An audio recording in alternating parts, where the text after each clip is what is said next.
겸손과 기도. 천미 예수님. 그날 곧 주간 첫날 저녁이 되자 제자들은 유다인들이 두려워 문을 모두 잠가 놓고 있었다. 그런데 예수님께서 오시어 가운데에 서시며 평화가 너희와 함께 하고 그들에게 말씀하셨다. 이렇게 말씀하시고 나서 당신의 두 손과 옆구리를 그들에게 보여주셨다. 제자들은 주님을 뵙고 기뻐하였다. 예수님께서 다시 그들에게 이르셨다. 평화가 너희와 함께. 아버지께서 나를 보내신 것처럼 나도 너희를 보낸다. 이렇게 이르시고 나서 그들에게 숨을 불어넣으며 말씀하셨다. 성령을 받아라. 너희가 누구의 죄든지 용서해 주면 그가 용서를 받을 것이고 그대로 두면 그대로 남아있을 것이다. 12 제자 가운데 하나로서 쌍둥이라고 불리는 토마스는 예수님께서 오셨을 때 그들과 함께 있지 않았다. 그래서 다른 제자들이 그에게 우리는 주님을 배웠소 하고 말하였다. 그러나 토마스는 그들에게 나는 그분의 손에 있는 못자국을 직접 보고 그 못자국에 내 손가락을 넣어보고 또 그분 옆구리에 내 손을 넣어보지 않고는 결코 믿지 못하겠소 하고 말하였다. 여드레 뒤에 제자들이 다시 집안에 모여 있었는데 토마스도 그들과 함께 있었다. 문이 다 잠겨 있었는데도 예수님께서 오시어 가운데에 서시며 평화가 너희와 함께 하고 말씀하셨다. 그러고 나서 토마스에게 이르셨다. 너희 손가락을 여기 대보고 내 손을 보아라. 너희 손을 뻗어 내 옆구리에 넣어 보아라. 그리고 의심을 버리고 믿어라. 토마스가 예수님께 대답하였다. 저의 주님, 저의 하나님. 그러자 예수님께서 토마스에게 말씀하셨다. 너는 나를 보고서야 믿느냐? 보지 않고도 믿는 사람은 행복하다. 예수님께서는 이 책에 기록되지 않은 다른 많은 표징도 제자들 앞에서 일으키셨다. 이것들을 기록한 목적은 예수님께서 메시아시며 하느님의 아드님이심을 여러분이 믿고 또 그렇게 믿어서 그분의 이름으로 생명을 얻게 하려는 것이다. 주님의 말씀입니다.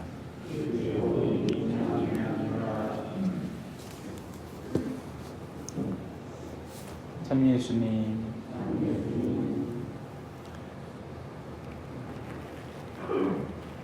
철학에는 인식론이라는 게 있습니다.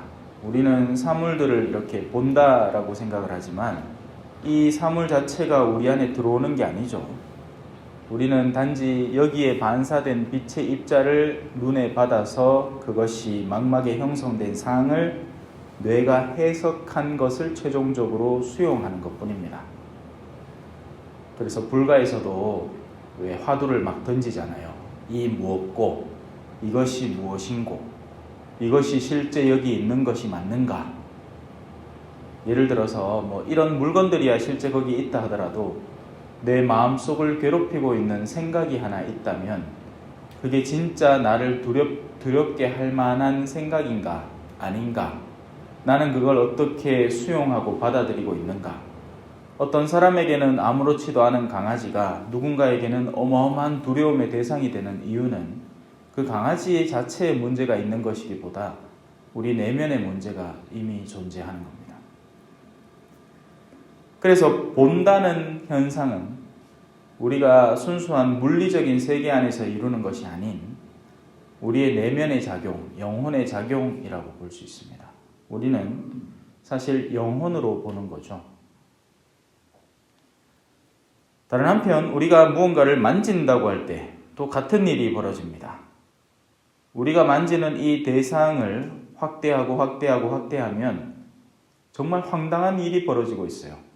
그 안에는 중성자와 양성자라는 축구공이 만약에 여기 있다면 전자라는 게 돌고 있는데 그 전자는 여기에서 저 초전을 돌고 있는 겁니다. 그러니 무슨 말일까요? 그 사이에는 텅 빈 공간밖에 없는 겁니다. 우리가 만진다고 인식하는 것은 이것이 접촉하는 순간 여기에서 느껴지는 힘을 내 신경계가 분석해서 뇌에 전달하기 때문에 그것을 만진다라고 생각을 하는 거죠. 그래서 어떤 때는 피부의 감각이 잘못되면 누가 나를 건드리지도 않았는데 누가 나를 건드리는 것 같은 자극을 받기도 하고, 저도 대상포진이 걸려봤지만 대상포진이 걸리면요, 송곳을 가지고 여기를 꽉 쑤시는 느낌입니다. 송곳을 한 개도 아니고 한 4-5개 박힌 거를 여기 일순간에 꽉 쑤셔 박는 느낌이에요. 그러면 온몸이 저릿합니다.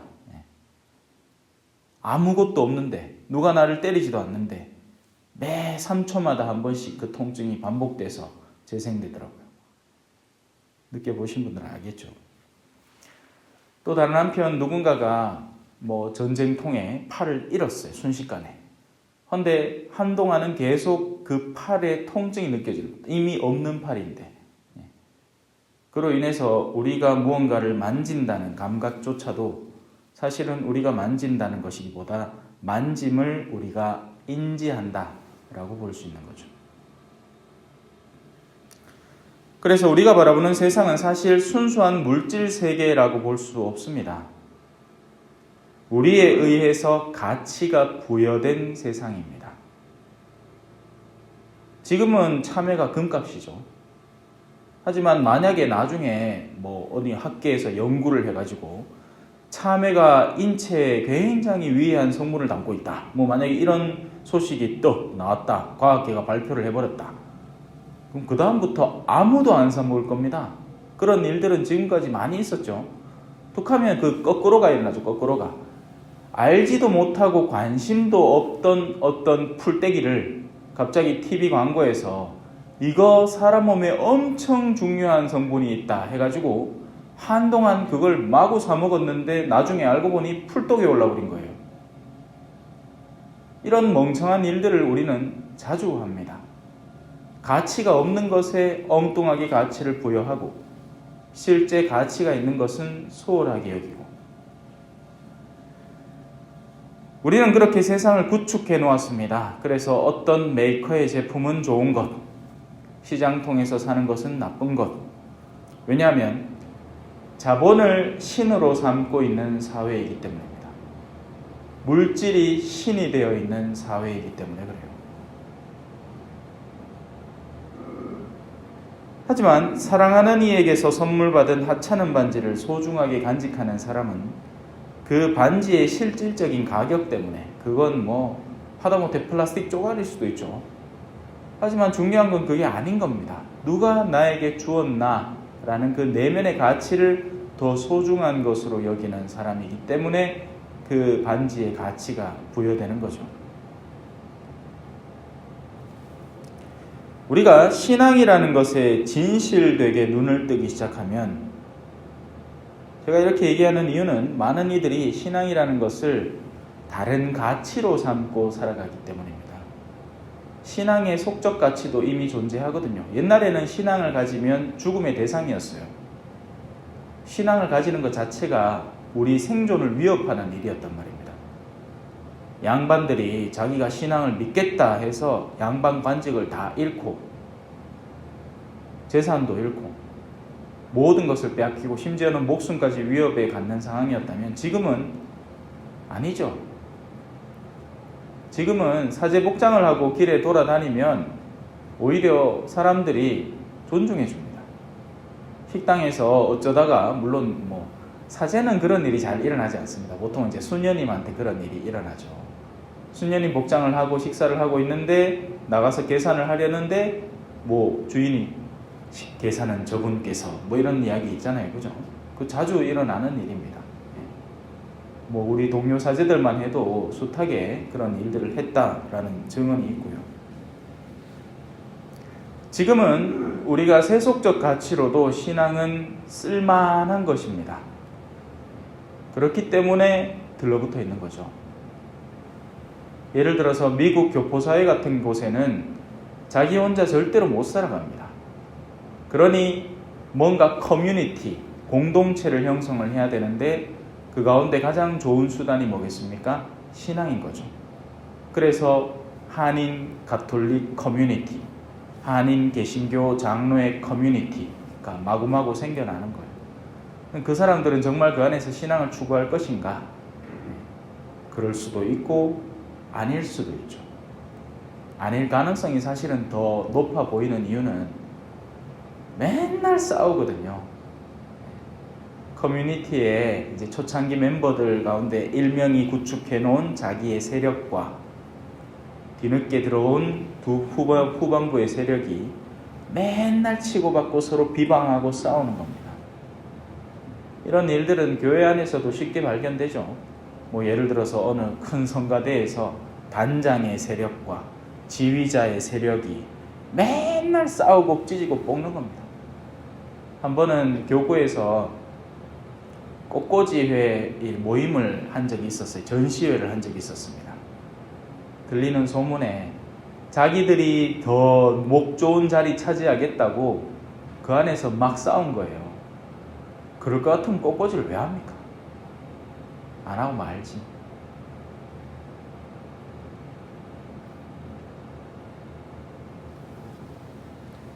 신앙에 눈을 떠야 됩니다. 그래야 신앙 안에서 값어치를 지니는 것들이 비로소 소중해지게 됩니다. 눈앞을 단순히 화려하게 장식하는 것보다 영혼을 장식하는 데 더 큰 가치를 두게 됩니다. 그렇게 신앙에 눈뜬 부모들은 자녀들에게도 같은 것을 적용하는데요. 단순히 값비싼 장난감을 사줘서 그들을 기분 좋게 하는 것이 아니라 올바른 가치를 가르치는 교육을 선행하게 됩니다. 특히나 요즘 아이들이 조부모님의 손에서 크다 보니까 어마어마한 이쁨을 받는데요. 부모 같으면 훈육을 할 상황에서 조부모는 아이고 아가 그럴 수도 있지 하고 넘어가면서 도로 그들의 내면 속에 엉뚱한 감각을 키워주는 겁니다. 원하는 건 다 가지는 아이들이 나중에는 어떻게 성장하겠습니까? 인내도 없고 그리고 나중에 자기의 부모도 자기에게 원하는 것을 가져다 주지 못할 때 가차없이 다른 방향으로 뒤돌아서는 존재들이 되는 겁니다.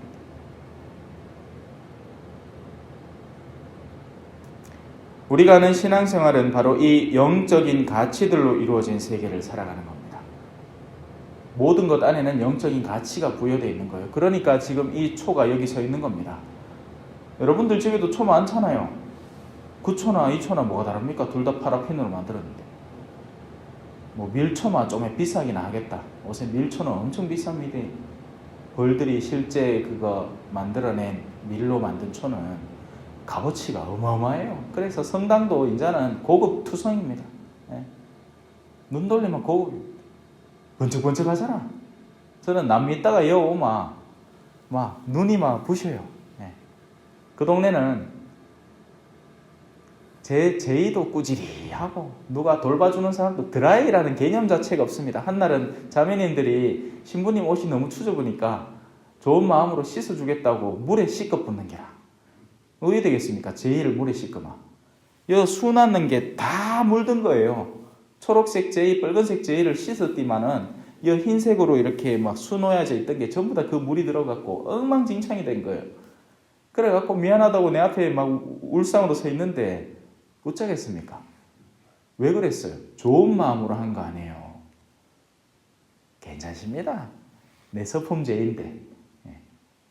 물론 나에게도 소중한 가치가 있는 거지만 그 자매님들의 내면이 더 소중하니까. 그래요. 우리는 영적인 가치로 이루어진 세계를 살아가고 그 영적인 가치들을 읽어낼 줄 알아야만 합니다. 그래야 무엇이 더 소중한 건 줄 알죠.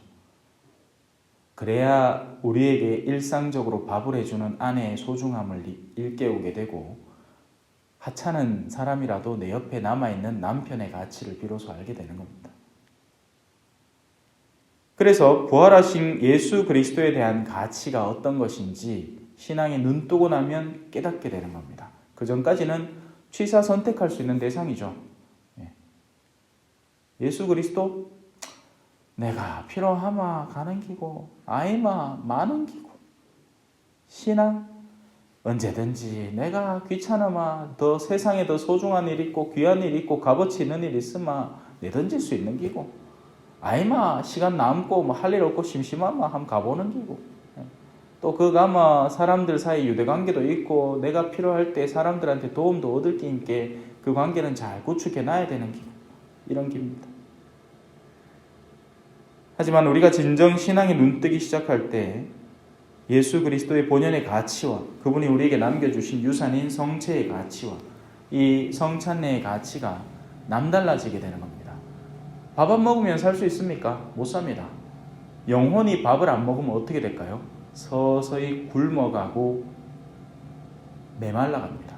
몸이 마르면 힘을 못 써서 일을 못하지만 영혼이 마르면 쉽게 중독에 빠지고 타락하고 피폐해집니다. 쾌락이라는 것을 선호하게 되는 거죠.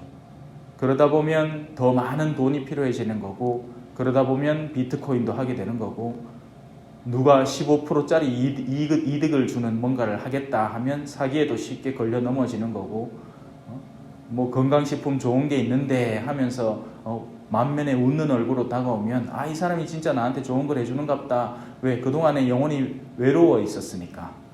그런 청년들한테 내 재산 다 갖다 바치는 겁니다.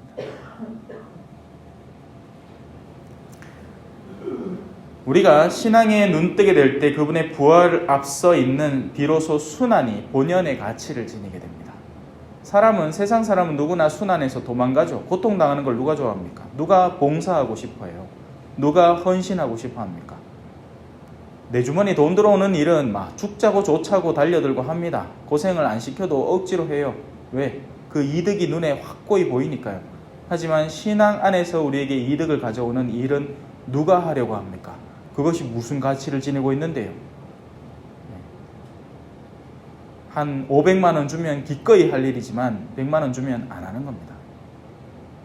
의미가 없기 때문이죠. 세상은 순환을 피하고 도망가야 할 대상으로 삼고 있습니다. 하지만 믿는 이들은 순환이야말로 부활로 나아가는 징검다리라고 생각하고 살아갑니다. 그래서 믿는 이들은 시련 중에도 기뻐할 수 있는 역설적인 상황이 연출되는 거죠. 오늘 이 독서입니다. 그러니 즐거워하십시오. 여러분이 지금 얼마 동안은 갖가지 시련을 겪으며 슬퍼하지 않을 수 없습니다. 그러나 그것은 불로 단련을 받고도 결국 없어지고 마는 금보다 훨씬 값진 여러분의 믿음의 순수성이 예수 그리스도께서 나타나실 때 밝혀져 여러분이 찬양과 영광과 영예를 얻게 하려는 것입니다. 아멘. 찬미 예수님, 겸손과 기도.